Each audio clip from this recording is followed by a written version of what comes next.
everyone, to Artists Honoring Women Season 2. My name is Amanda Rawson. We would like to begin this program by recognizing that while we gather in the Santa Clara County, we are gathered on the ethno-historic tribal territory of the Atamian Ohlone, who were related to the direct ancestors of the lineages enrolled in the Muwekma Ohlone tribe. The lands on which Santa Clara County are established continues to be of great significance to the Muwekma Ohlone tribe of the Bay Area. We also recognize that the ancestors of Muwekma Ohlone constructed and maintained the three Bay Area missions: Santa Clara, San Jose, and San Francisco. So, welcome. 2022 marks 2 years since the start of the Womanhood Project kicked off. For those that are new to learning about the project, Womanhood Project was launched in 2020 by the Santa Clara County Office of Women's Policy. It is a public art and digital media archive project, that works with artists to commission interactive educational art that promotes historical contributions of women across all intersectional identities. So we're so happy to have all of you here. In February of this year, the first pilot temporary public art project went public in downtown San Jose, called A Womanhood Anonymous No More. So this is a downtown San Jose artist residency that honors women's contributions in San Jose.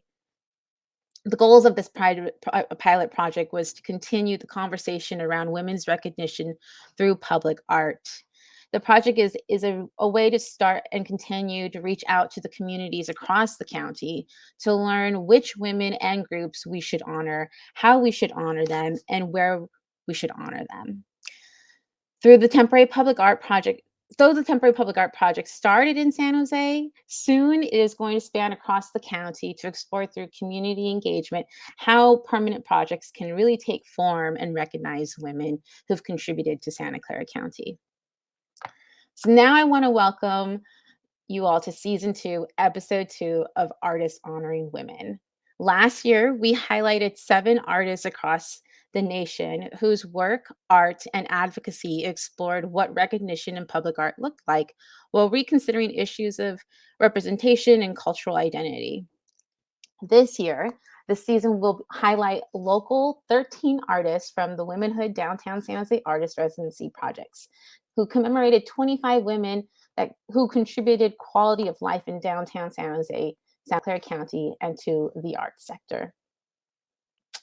We continue Season 2 with Tamiko Rast, one of our downtown San Jose artist residents for Womanhood Anonymous No More. Tamiko Rast is a website and graphic designer, fine artist, tattooer, and community activist from San Jose. She designed the Japantown Mural Project, a San Jose public art project that spanned a quarter city block in 2012. She designs street banners currently on display in San Jose and at Santa Clara University, and creates websites for corporate, community, and nonprofit clients. She has been part of solo and group shows at Empire 7 Studios, Kukui, The Arsenal, and History San Jose. And I've had the pleasure to know Tamiko for probably 10 years, actually, maybe a little longer than that, this year. So I'm so excited. Yeah, I'm so excited to have you here for our second episode. Welcome. So I'm going to go ahead. Of course, I'm going to go ahead and step out and let you take the show. Awesome. Hi, and thanks so much for having me. I'd like to begin by showing you some of my artworks in previous shows. And we're starting with the Japantown Mural Project. It was a public art project by the City of San Jose and the Office of Cultural Affairs in 2012. Next. The intention of the project was to wrap a quarter city block with vinyl panels printed with art. I was commissioned to do the artwork by myself initially, by the city, but due to scope changes, it became a much broader and more inclusive endeavor. Next. This is the corner of North 6th and Jackson Streets in Japantown, former site of one of San Jose's original Chinatowns called Heinleinville. There were 5 Chinatowns established in San Jose since the late 1800s, but most were forcibly relocated. This was subsequently a City of San Jose maintenance yard and then remained an empty city block for decades before being developed. Next. Over 60 panels were printed and hung on the cyclone fence around the block. making the formerly nondescript walkway into an outdoor public gallery. Next. When it became clear that I could not execute over 10, let alone 50 unique pieces of artwork for the Japantown Mural Project, I recruited local artists to participate. These were all artists who had studios or lived in Japantown or had close ties to the neighborhood. I worked with over 50 artists, including middle schoolers from Muekma Ohlone Middle School in Japantown, who drew pictures of what they loved about their home. It made the art project far more colorful and exciting and introduced the community to the very talented individuals in their neighborhood. Next. Here are a couple pieces I illustrated for the mural project. On the left is a watercolor piece designed to commemorate Heinleinville, the Chinatown that existed where the mural was hung. Heinleinville was a community for Chinese American laborers, and it was a place that celebrated Da Jui, the Lunar New Year, with firecrackers and a parade featuring this dragon. You can actually visit a replica of Heinleinville's Shingung Temple in History San Jose at Kelly Park and see the original dragon headdress and temple altar in person. I scanned photographs of artwork and sculptures, all types of fine art, and formatted them for print. Each piece of artwork was different in size and orientation, so I created a background for the panels. It was intended to look like a blue obi, which is a Japanese sash worn with kimonos. The red string represented linking the artwork together.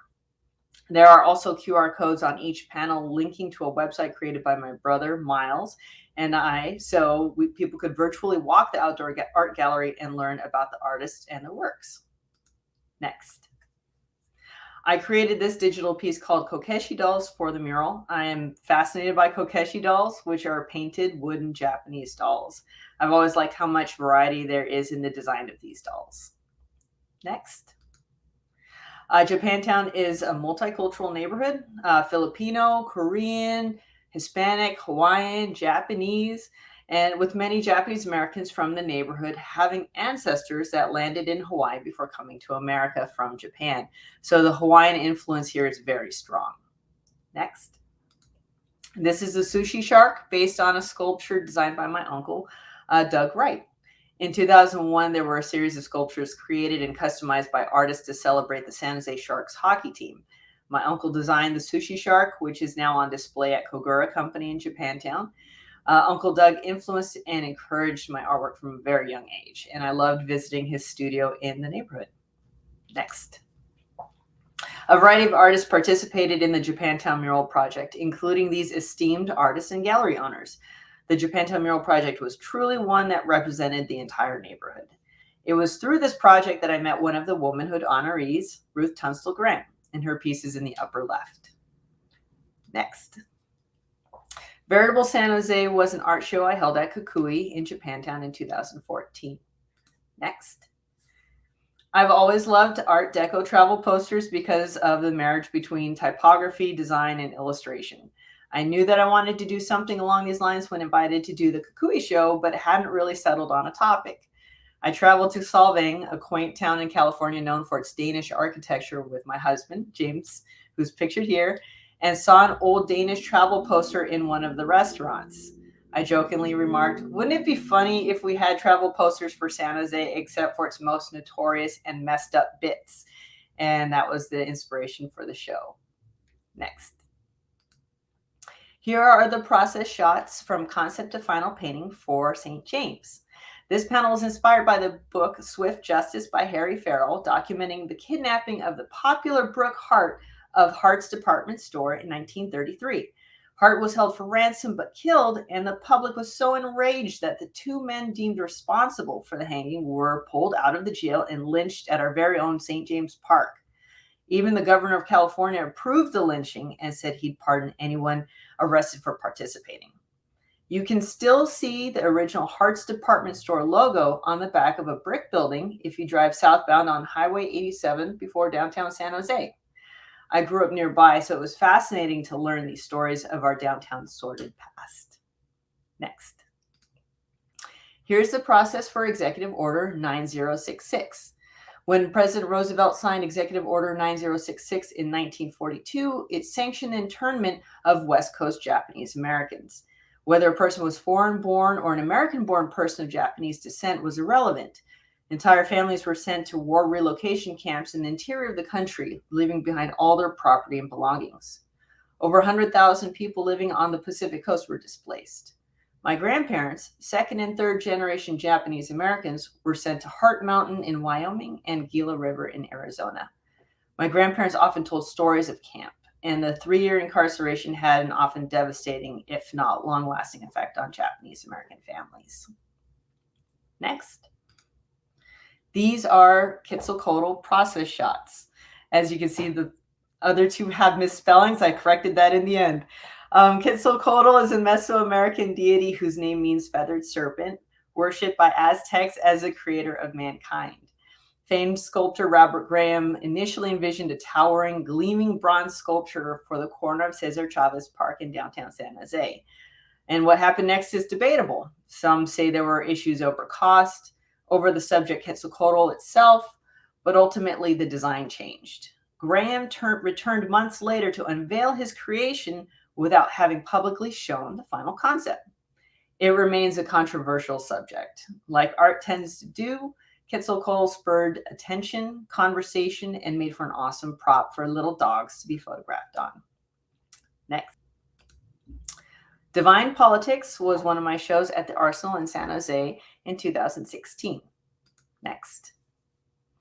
2016 was a presidential election year, and the discourse around politics reached a new level that I had never seen before. The language, tactics, and bullying was really hard to watch.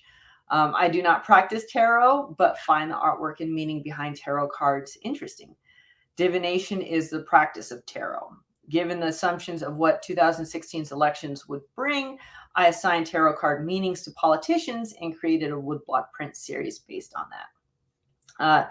Elizabeth Warren is a U.S. Senator from Massachusetts. I assigned her the Strength card, exemplified by the Lady Taming the Lion, due to her advocacy for consumer protection and interrogation of bankers. Next. I showed the Hermit card for Bernie Sanders. Bernie Sanders is a U.S. Senator from Vermont. His campaign for the 2016 U.S. presidential nomination galvanized millions of young voters and inspired disenfranchised voters, but yet he was unable to clinch the Democratic nomination. The Hermit card represents looking for direction and soul searching. Next. This was an easy one. I assigned the Justice card for Ruth Bader Ginsburg. Justice simply implies that some kind of judgment is being made or will be made at the archetypical Lady of the Scales. Ruth was the second female Supreme Court justice and championed women's rights as a constitutional principle. Next. I created the Temperance card for former President Barack Obama. Temperance represents moderation, blending of ideas, compromise, and the need for cooperation. Next. All these pieces were carved out of wood blocks with chisels, which was a challenge given that they were cut in reverse to produce a correct print when inked. Next. And now we talk about the Womanhood project, which was a real honor to participate in. Next. The team at Art Builds Community had provided a wonderful resource of artists and activists who have influenced the San Jose scene. I was fortunate to have worked with, met, or befriended every one of these incredible women. I created this initial concept to establish a look and feel for color and design, and I wanted to show their portraits because it's such a wonderful, diverse group of people. I think that putting a face to the name for any artist is a learning moment because young ladies can see themselves in the women here. The background waves represented San Jose and the waves these ladies made with their actions. I hesitated to include physical representations of their tools of trade, since really the effect of their work went far beyond the arts. I also included sun rays to represent the city of San Jose's sun logo. Next. I started with photographs of the women, then digitally drew each of them before converting the line work to vectors. Next. I wanted there to be a strong reinforcement of the City of San Jose brand, which includes the color palette on the left. In version 2, I took the vector illustrations and started figuring out placement, layout, and color palette. Next. And this is one of the final panels. From left to right is Janice Lobo Sapigao. In the front with the taiko drumsticks, the I think they're called bashi, is PJ Hirabayashi. Mari Millares has the purple hair, and then Ruth Tuntstall Grant is on the right. Next. On this panel from left to right is Arlene Biala, Honorable Susan Hammer, Cherri Lakey, and Irene Dalis. And I would encourage anyone to learn more about these women's accomplishments and how they made their mark in and on San Jose. That was fantastic. Thank you so much for sharing all of those projects. I remember when you were doing the 2012 Japantown mural project. I remember your first meeting that you had with city staff. I think it was with Barbara at the time. Mm-hmm. And yeah. I just, that whole process and kind of watching you go through that. And I did not realize that all of the artists that, I mean, I recognize probably half of those artists. I recognize more now, but at the time, probably about half, and I didn't realize all of them were from the neighborhood. Was that you did that on purpose? Yeah, it definitely was. Or they had really strong ties to the neighborhood if they didn't live here. I really wanted to highlight that this area had touched so many lives and that people chose to spend their time here or create art here. And I thought, I mean, at the time, we had a very vibrant art scene. We had so many studios from Cannery Park to the center of Japantown. And so it wasn't hard to find people who had made their mark here.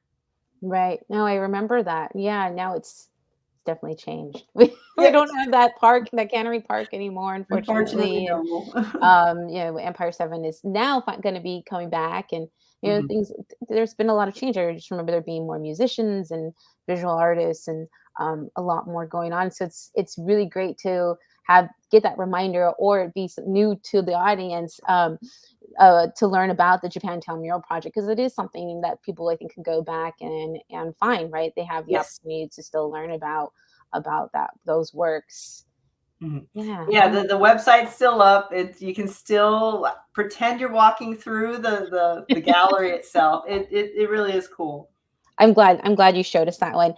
I just wanted to speak on that one really quick, but Thanks. I really want to speak on the Art Deco travel poster, because those, I think, wow, like, first of all, the colors are gorgeous, and I'm somebody who's nostalgic and likes those older images. But you kind of brought this modern twist to them. But really, what I want to ask you is, how did you do the research for them? To get a lot more of that information. I know that, like, in your family, that's a big part of your history, is like, you guys are, all about, like, learning history and research. But was there anything specific that you can share?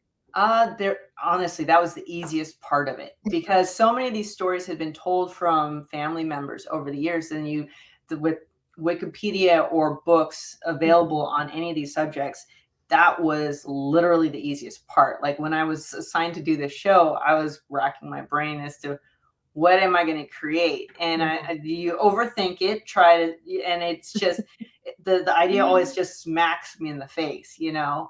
and I wasn't necessarily trying to be ironic. It was just, I found humor in it, you know what I mean? Because people, I think, underestimate San Jose in a lot of ways. They think that they don't look past our history and tech, but then you go back to the agriculture and how rich our history is, both good and bad, and I think you have to acknowledge and recognize the bad parts to see how far we've come.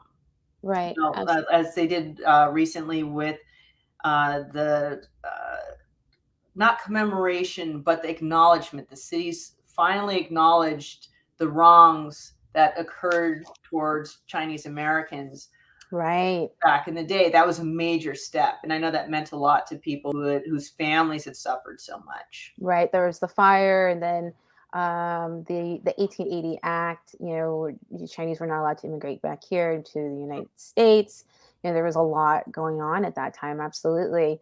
You mentioned that a lot of your stories were from conversations from family members, and I think, like, hearing you say that, and then seeing Obviously a lot of those images that we saw both from the Japantown mural project and the Art Deco travel posters. I'm sorry if you don't remember the name of the title of that show.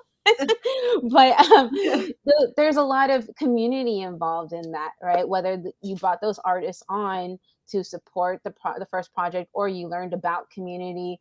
Um, I guess what I want to ask is, what upbringing has influenced this work that you find yourself gravitating towards, where it's about telling that story? I think everything had a part in leading up till now. Like if I had to go back to when I was in college and envision what this life would look like, or the advocacy, or any of the community work, or even the art, couldn't have pictured it. You know what I mean? Like Hmm. there's Hmm. nothing that I could have predicted. It's just things seem to happen in life, and then you build upon what's happened before, and then you see what you need to take care of, and it's just it grows and develops, and then these stories come out of it. Like it was never anything planned or intended, but I do know that there's, being a fifth generation San Josean or fifth generation Japantown person means something more now than when I was a kid. I didn't get it. Right. Being of mixed heritage means something different now than when I was growing up. Um, Having the experience of being eminent domained by the city meant something. Yeah. Everything has changed in a way that, it's kind of serendipitous and also pretty cool, but I could never have looked forward and seen any of it. Yeah, yeah, so much, right? There's been Mhm. so much change, and then here you are getting the opportunity to create work for womanhood about women that have been a part of your life in some way, Yeah. right? I mean, like you said, the when you were introducing all of the honorees, because you chose that many honorees, Yes. you didn't have to, right? Mhm. And you want to share that actually why you chose that many, and they're very different. Some are still with us, and some of Mhm. them, unfortunately, are not, have passed away. So I'll leave you space to. It was I felt very lucky that out of the list of, women, I knew so many. Like it wasn't hard to go, "Well, that's my friend. That's my friend. This is my mentor, this is someone who." I mean, it's as random as the fact that Susan Hammer, our mayor, who the theater is named after, Right. lived in the house that my grandparents bought. You know, Wow, I didn't know that. Yeah, so when Wow. my grandparents were eminent domain from, the Columbus Park area because of its proximity to the airport, they had to Mm-hmm. find a new home, so they bought a home in Rose Garden from the Hammer family, and so Wow. it's just a really, really random thing, and my mom used to come home, and the Hammers kids would still come and hang out in her room because they miss their old house, and I think that Oh, is just the wow. sweetest thing. So, Yeah. I got to connect with them at the opening, Uh-huh. and they were just stunned that we had that connection. They knew my grandparents, they knew the house, Right. it's just something as random as that. To Irene Dalis used to do laps around my neighborhood, and you'd see her in a velvet track suit with weights on her arms and legs, and she was probably in her 70s or 80s at the time, and she was just a real dynamic woman. I mean, Wow. sharp as a tack, very vivacious, and you could not be impressed by her. Yeah. So, Yeah. it's Yeah. to contemporary people like my friends, Arlene, Janice, Yeah. Mari, Yeah. Yeah. and then I live near PJ. I see her all the time. It's a real joy to Yeah. have these people in my life. Yeah. Yeah. And then Sherry, Yeah, right? exactly. And Sherry helped me find artists for the Japantown mural project. When I Oh, told her, "Look, I'm hitting a wall here. Like I don't yeah. have enough time to generate art this quickly." She's like, "Let me put you in contact with people." And I am forever indebted to her for that. That's amazing. I love that, right? 'Cause she's been a big part of kind of that I want to underground. I guess underground is the right is a word to use for this, but that Mhm. those artists that maybe haven't always felt like they had a place Yeah. here in San Jose, particularly downtown San Jose. And she's created that space for them, as this Yeah. strong woman lead. And sometimes maybe people didn't know how to approach her, and others had a really good experience approaching her and getting support. And Mhm. I'd say now she's just um for me, I find it very easy to go up to her and ask for help. And I think she's one of those people that I would encourage young Mhm. artists to go to, and if they're serious, ask her opinions Oh, about for sure. and what she's gone through. Yeah. Yeah. I mean, um these women have all made such a mark on the art scene, and then not just arts. That's just right, they all had like an advocacy component to their work, you know. right, So right. you can't. It's hard to encapsulate what they meant to the San Jose Yeah. with just two panels, really. You know, what I mean? I Because I know. think with the work that they've done, they could each have their own panel. Absolutely, absolutely. And you're talking about activism, and you shared the work right before the tarot cards that you created. And that I think is a little bit art that pushes activism to a certain degree, right? And Mhm. so how have you used your art to advance your activism in other ways that maybe you haven't had a chance to share, or do you want to share a little bit more about that work that you did Um, in 2016? You know, I was trying to find something like, when it came to that political year, um, I just had a lot of feelings of how things were going to go. You know what I mean? Mm-hmm. And so I was designing that around that, and I was trying to see whether my assumptions synced up with reality, because all it is about guessing, right? You're or divining what the future holds. And so Mm-hmm. that's I was trying to see whether it synced up, or since that's a snapshot in time, how are things, did it really work out that way? And so I kind of look back and go, some of it was pretty close, Yeah. but as far as how it can influence advocacy, I think everything has a story, and how do you deliver that story? So if you need art to do it, or words, or Mhm. um, planting a garden, it's all the Mm, same thing. You're giving a part of yourself to tell a story. And yeah. so, like, honestly, do I like doing shows? No, I do not. It stresses the heck out of me, Yeah, yeah. and somehow it comes together. This stuff just really stresses me out, but um, when it's all said and done, there's that, like, oh, I did it kind of thing. You know what I mean? You Yeah. just feel like, oh, okay, I told the story. People can ask questions, they can learn more, and then you bounce out. So that's kind of how I look at it. I think that's great because it's kind of it's not intentional, but that is the beauty of it, right? That's the magic of it. That, Mhm. like you said, I wrote it down here. Uh, Face to the name is a learning experience for young people, right? And so you're telling that story, and I was hoping I have another question here. The in regarding the importance of education, are we telling or teaching stories about women in education? Is that something that you have seen? And I guess when you say education, I wouldn't necessarily just say in their school, but I don't know. I guess it is their school, or um, I always think of like PBS, KQED, those kind of things as education opportunities as I well. I think it's happening more and more. You know what I mean? Maybe it wasn't from when we were kids, not quite as much. Right. Everything had that lens of the '80s, right?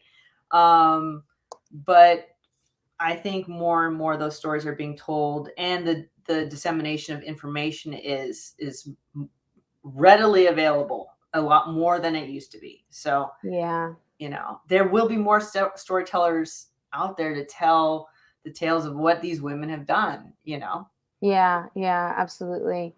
I think you're right. We are seeing more and more stories being told, not just like on television and probably education, um, but also like now with social media, we have the opportunity to get that information quickly, Yeah. right? And learn about other women. So yeah, thank you for bringing that up.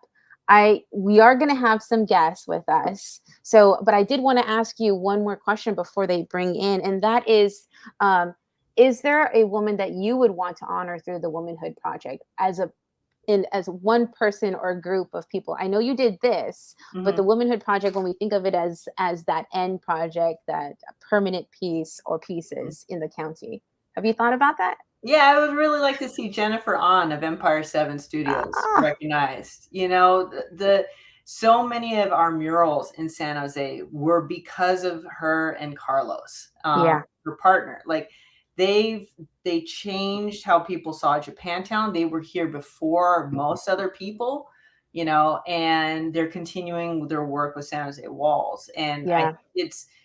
we have an actual mural scene because of them.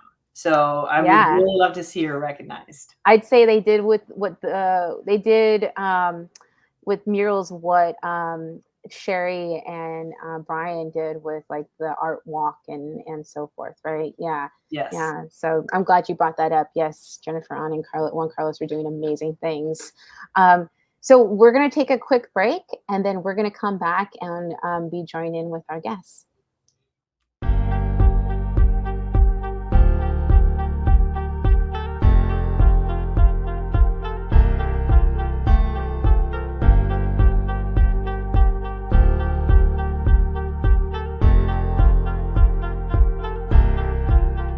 Welcome back. We're so excited to continue the conversation. We have joining us Cherri Lakey, curator, writer, and business owner. Hi, everybody. Hi, Thank you for having me. Thanks for being here. We have PJ Hirabayashi, performing artist and community activist. Good evening. Good evening. And we have Maria Morales, Sounds A Made founder. Hi, everyone. Hello, hello. Thanks for joining us, ladies. We're happy to have you here. I had a chance to chat with Tamiko before y'all joined us about some of the projects she's done where you all have influenced in some way. And that was the Japantown Mural Project in 2012. And she spoke a little bit about some of a couple other exhibitions. And then, of course, we finished off with the Womanhood Project, of which why you three are here this evening to join us and kind of talk about that project. And I'd love to hear your thoughts when you learned about the Womanhood Project, when you heard about it. What were your thoughts? And then also when you found out that you were being honored in a public art piece. So whoever wants to go first, you go for it. I'll go. Well, Cherri, you go. I was just going to say I was completely shocked, actually, because it just doesn't occur to me that what we do is considered above the normal things you should do. And so obviously, and especially with like Arlene and PJ and Mar and Tamiko, I mean, I felt in really good company that it was really, it meant something because those are definitely women that have just been killing it for so long. And to be in that same, that same sphere of just, of recognizing each other, I think means a lot. And then for it to be with the Womanhood Project, that it is broader and to an audience that I probably don't, I don't know a lot of people in those sectors. Yeah, it was a shock. I love that. I love that. Before I make comment, I want to hear the others because I do have something to say on that. I'll add into the shock as well. I think I heard from Tamiko first, or I think I heard from Barbara first, and then saying that Tamiko was, I go, what? It was more like, nah. And then Tamiko reached out and just said what she was planning to do. She wanted some headshots or just some shots. And I go, well, what is it that you're going to do? I had no concept, but I am so privileged to be, I would call it the honor roll, and to be acknowledged. So thank you very much, Tamiko, for, bringing us to life. Very welcome. Yeah, I second Mar? that. I second that, Tamiko. When I had actually heard about the project early on, the Womanhood project early on, and had already just loved the fact that, women in Santa Clara County were going to be honored. And so I was really surprised when Tamiko reached out, and I was like, "What? What?" I think I remember that was my response. But then, when I started hearing, some of the other persons that Cherri, I'm with you. When I had heard about some of the other persons who were also part of her grouping, I was just like, "Oh wow, what an honor!" Because to be honest, like both PJ, Cherri, I mean, I have followed the work you've done prior to even attempting some of the communities that I've tried to work with, and so to be in the same room, both I guess this virtual room as well as the room outside of the art room, that was a big deal for me, and it was one of those where I'm like, I would never have seen this coming. I don't ever put myself in one of these places where I should be on the side of a on some sort of public in some sort of public space or honored in some way. That's I'm with you, Cherri. It's not something that necessarily I think I aspired to, and I'm same thing for all of you. And so it's an honor. It's an honor. Well, we believe that all of you definitely deserve the light that is being shone on you both now and when you go and look at the piece, the light that's on the piece as well. I think, no, I know that all of you are deserving of this, if not more. And one of the things that you said, Cherri, that I wanted to go back to was that people are going to see it that you don't know, or that you're unaware of something. It was something like that I heard you say. And that's part of this storytelling that we are really trying to do with womanhood is give to the community the opportunities to learn about women who are doing things that are of the everyday, that are important, right, for us to be able to continue and move on as a community. And that is the arts, and that is small business ownership, and developing a space for people who may not always feel like they belong, or do not have access to the arts, or whatever it may be, whether it's arts or it's some other form that they're trying to learn, or skill they're trying to learn. And I think what Womanhood, with these temporary public art projects that we're really trying to push forward in all throughout the county, is provide a space where, I think Tamiko had said this earlier, face to the name is a learning experience for young people, right? Provide those faces, a space where they could see these faces and want to learn, right? They're going to see all of your faces and think, who is that, and why should I know them, right? Or who are they, and what are they doing? And they will, because we have your background on the website. And I actually got that from Mari. Like, part of that was actually from Mari, because she declined. It was like, no, I don't know that I need to be, like, I don't know that I deserve this honor. And I said, but then she realized this is meaningful for her daughters, and project that outward. Any young lady that drives by or walks by and sees all of you, I mean, they'll want to learn about all the things that you've done for the city. And I'd like to chime in on that too, because that is part of our problem, is that we do this work because it enriches our lives, and it happens to impact other people. And then we're like, oh no, wait. Sometimes we are a bit self-defeating, and maybe that's one step forward, two steps back, is because we do it to ourselves, where we don't think we're worthy, or I think it's just in the grace of the recognition, to take that as just in the spirit it's given. It doesn't mean it's going to change. It's a wonderful gesture, I think, that Mar, you are absolutely deserving. So to have somebody chase you around with a flashlight trying to put a light on you, I don't think, is in any of our best interests, individually or as women as a whole. Yeah, that is Okay. definitely For a minute. something. Oh, I No. apologize, PJ. I mean, that is something I did have to contend with in that moment. I remember saying exactly that, Tamiko. I was like, how this imposter syndrome immediately took over. And that is something that I contend with regularly, like this is really about doing the things that enrich my life. And as Cherri said, happen to impact others as well. So very honored, quite honestly, to do this. But I did take my girls there to go take a look at everything, and they're like, "Oh, it's you!" And immediately they're like, "What did you do to get on this art piece here, Mom?" And like I had to. I immediately, I didn't realize that I hadn't talked to them at all about some of the things that I had done in the last 10 years.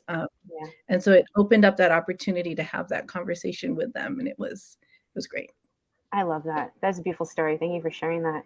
I want to give us a pause really quick because we do have two more guests that are going to join us. And that is Janice Lobo Sapigao, who is poet and previous Santa Clara County Poet Laureate. Welcome, Janice. Hello. And then we have Sheehan Grant, who is the son of one of the honorees, artist Ruth Tuntstall Grant. Thanks for joining us, Sheehan. Happy to be here. Thanks for having me.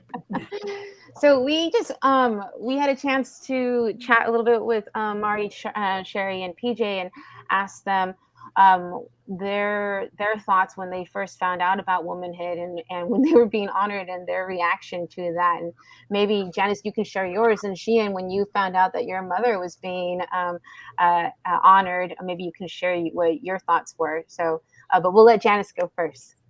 Oh, yeah, I was really excited mainly because I heard because Tamiko emailed me. So, and I love Tamiko as a person, as a Scorpio. I love Tamiko's family. I love everything they stand for in supporting and preserving San Jose Japantown. So for me, it was a huge honor. And I also love Tamiko's art, like visual art, tattoo art, graphic art. I'm a big fan, but also we're like friends. So I was really honored. Thanks, Janice. Sheehan? Yeah, same. Obviously, I'm amazed that that it's all coming off. I think it's wonderful. I'm not terribly shocked because my mom seemed to have a lot of roots in Santa Clara County, so I can only speak to sort of her legacy. I mean, I think it's great that she's there. I know her and Tamiko were so close that I'm not at all shocked that there's sort of this desire to include her, and they really have supported one another throughout their time together. And so I think it's wonderful. I mean, as her kid, this is sort of going back to, I think what I just heard. I'm sorry, Marie or Mary. Mari. Just the idea that, kids often don't know what their parents are up to. And, I've learned more about my mom since her passing in a lot of ways about what she did professionally than I knew seeing from below. So I think it's awesome. I'm not as shocked, but I think it's great that she could be in the canon and included within Santa Clara County. I'm glad you mentioned that because actually one of the questions I wanted to ask the group, because all of you have done or are doing community work, and clearly it's important to you, but I think I want to give the people who are getting a chance to watch this, why is it important to you? And for Sheehan, then maybe you can share how what your mom did influenced you, or what you thought why that her work was important to her. So I don't know, we can have PJ go first. And I'll just throw that out there. Whoa. So I'm going first right now. Okay. So why is community work important to me? I think it's all about relationships, relationship building, connecting. And I believe when I was doing community work, it was all about empowerment, empowering the individual, empowering the community, empowering through hearing or giving voice. So I was able to do that through, Tycho, just be loud. Yeah. Yeah. I'd say, yeah, thank you for sharing that in response to your community work through Tycho. Yeah, because that's more of what I'd like. Yeah, was curious about. So, does anybody else want to speak on that? I kind of don't feel like I do community work. I feel like I do a lot of work on myself. Yeah. And who are the other people that are also doing that work, and where are they? I also feel like, well, Brian and I have had straight up conversations about this where we're not trying to build community. Community is already here. We want to be part of something that we're searching for to make us love living here. Yes. And it turns out that it's the artists and the poets and the musicians and the performers. And I need them around me, or just, what am I doing here? Yeah. Not only in San Jose, but just at purpose of life. And so the community work is sort of this, again, this ripple effect of actually just this need that we have as individuals and personally. And it turns out it's like a feedback loop. You know, you draw them in because you want to be around them, and then you learn things and you give them back because you want other people to know how amazing the community is, what it feels like to be part of that. Yeah.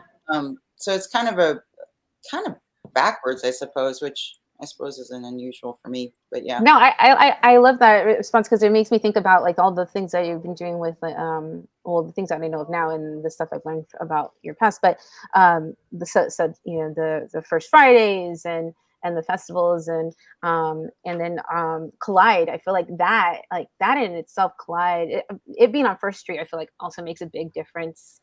It's extraordinary. Yeah. You know, just to see the artists go in and out of there and having their exhibitions and going there to support them and seeing the different community, maybe people I had never seen before show up. That is the nice surprise.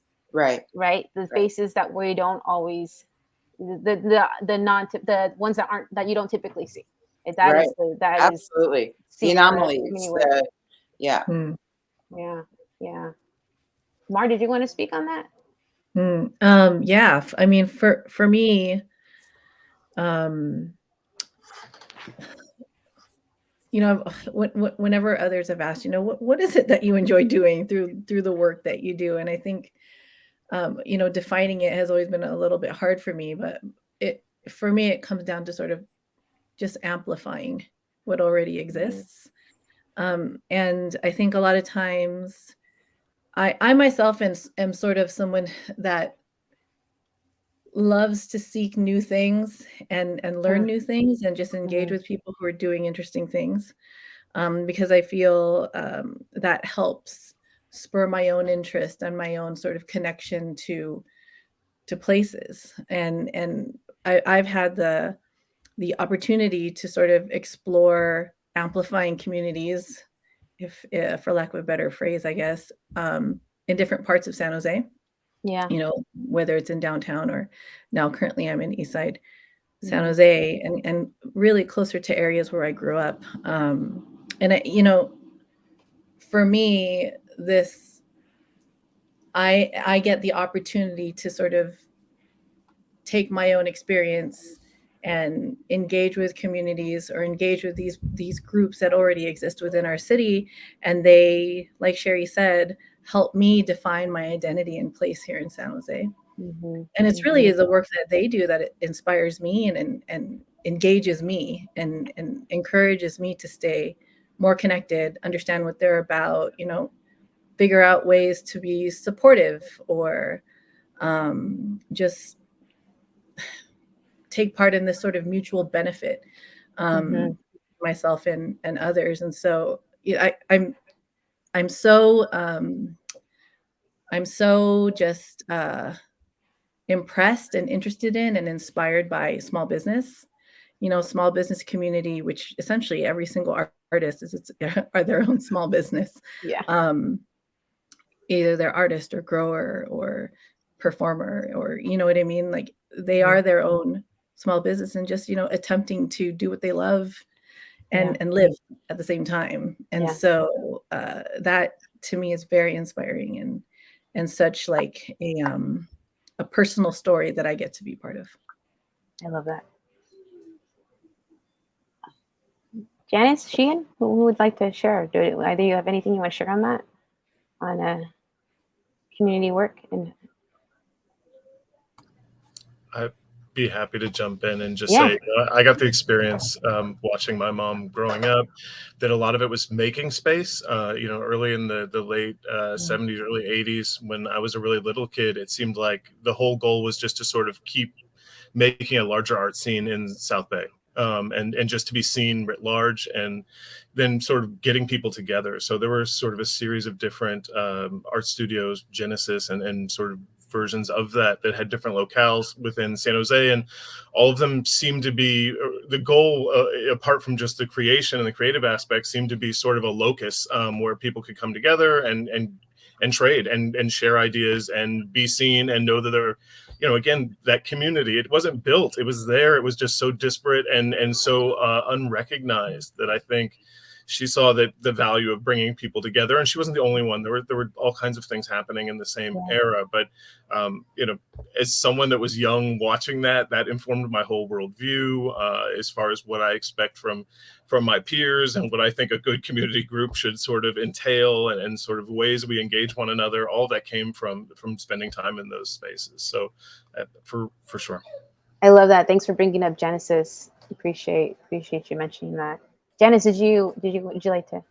Yes. I'm thinking two different things about organizing and like why I do it. I think, I think one thing is that I started because it felt like the right thing to do, just like learning about different issues, different community issues that come from like systemic failures, and realizing like, oh, like these systems live inside all of us. And so if there's something that I can do, I will try my best to do it.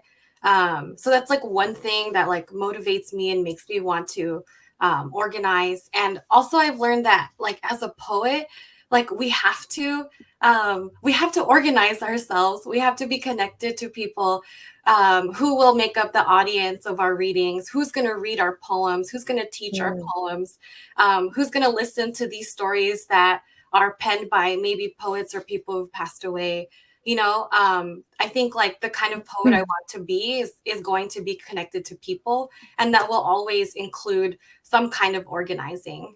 So that's something that I think about. Thank you. Yeah, thanks for sharing that. I mean, everybody's talking about, I feel what I'm hearing in between what everybody has shared is just this idea of storytelling. How are we making sure stories are being told in the various ways, right? Whether it's through art, or it's through bringing people together, or it's through poetry, the businesses, small businesses. I mean, there's all these different ways of the way the people's stories can be shared. And I want to leave space if anybody has questions for each other. If Tamiko has any comments you want to ask of your honorees. I was just gonna say, I think why everyone has been surprised by the being, in this group of honorees is because I don't think anyone in this group went out to get attention. None of from Ruth to everyone else, nobody did what they were doing for attention.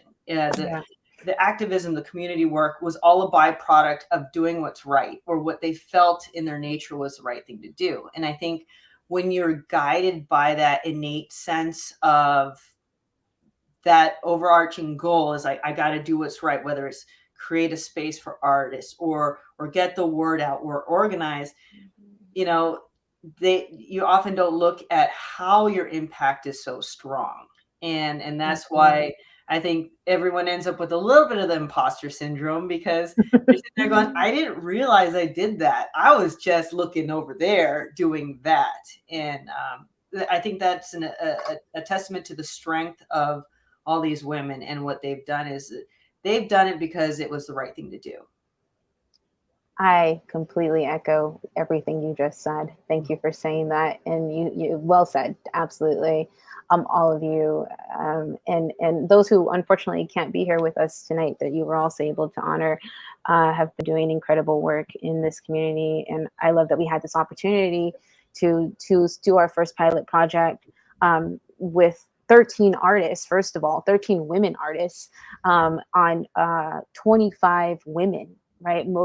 I'd say most of which are still with us, who are still alive. So that is just fantastic. An opportunity to remind women that they're amazing. If they're not looking at themselves in the mirror, if you all aren't looking at yourselves in the mirror and reminding yourselves that we're here to tell you that you're doing great things and we're watching, and it's making a huge impact on all of us in one way or another. So thank you for that. And I just wanted to say that before we move any further. And I know we're just about out of time, so I just had one more question. But before I ask this question, I just want to leave space for anybody who wanted to say anything else before I move forward. I just want to convey my thanks to all of you. I mean, it really is a joy to work with every single one of you. It was a joy to know Ruth, and I'm thrilled that we're all part of this project together. Yeah. Thanks, Tamiko. So my question is, if there's a woman that you would want to honor through the Womanhood Project, or a group of women, who would that be? If you don't have an answer, that's fine. If you just want to think more about it, but we lost Sheehan. That's okay. Tamiko's already answered this. I already answered. Yeah. I'll go. Go ahead. It's from Japantown. So there is Reiko Iwanaga, who is our Obonodori dance teacher for our Buddhist dance summer festivals. And her father-in-law was actually the person that brought over the Obon dance to come into North America and Hawaii. Wow. And she is also a community activist herself, very involved, and she's been doing it for years and years. And that's who I would like to uplift. Thanks, PJ. I second that one. I did not know about her. Anybody else? Oh, you're muted, Cherri. It's so funny because I have somebody in mind, but the work she does is literally anonymous. And so I can't out her. Oh, no. She is So the anonymous. There used to be like some big sculpture with a big, like maybe her outline with a big question mark in the middle of her face or something. It's extraordinary the work she does, but she literally does it anonymously, and she has such a huge impact. And yeah, I can't yeah, out it's all right. So I have somebody, but yeah. Okay. I'd love to figure out a way to meet her and not out her. And I know where you are, so thanks for sharing that. Yeah. Janice or Mar? Or Sheehan? I have one. I think it'd be great to honor Camille Fontanilla. She was previously the executive director over at Somos Mayfair for almost 10 years, and she's now moved forward to Sobrato Philanthropies. Right. Born and raised in San Jose, she literally brought the Somos Mayfair organization, brought them through this whole revisioning process, and has done so much just for the area in Eastside San Jose. So she'd be amazing. That's a good one. Thanks for sharing. I thought of someone. I didn't come prepared to answer this question. That's okay. But I'm thinking now, and I would love to see, maybe because this person is also a friend, but is also a teacher.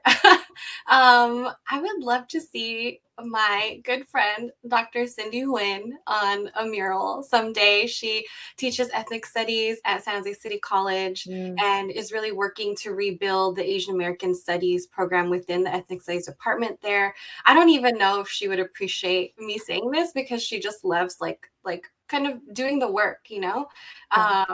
But she's also a boxer. She's also like, you know, has like a young family, and I just would love to see someone like her on there. So wanted to I shout love that. I love that. Yeah. Do you have anybody, Sheehan?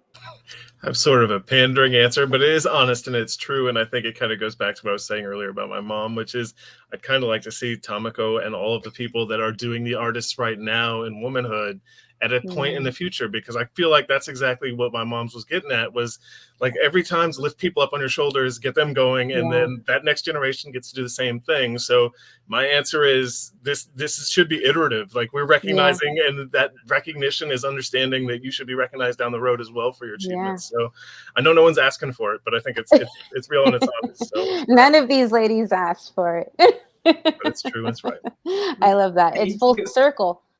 Full circle, right? Absolutely. And it's that continuous storytelling of all the amazing things that women do. Like Janice said, the teacher, right? She's a mother, she's a boxer, and she's a teacher. Like there's all these I'm sure great stories she probably has.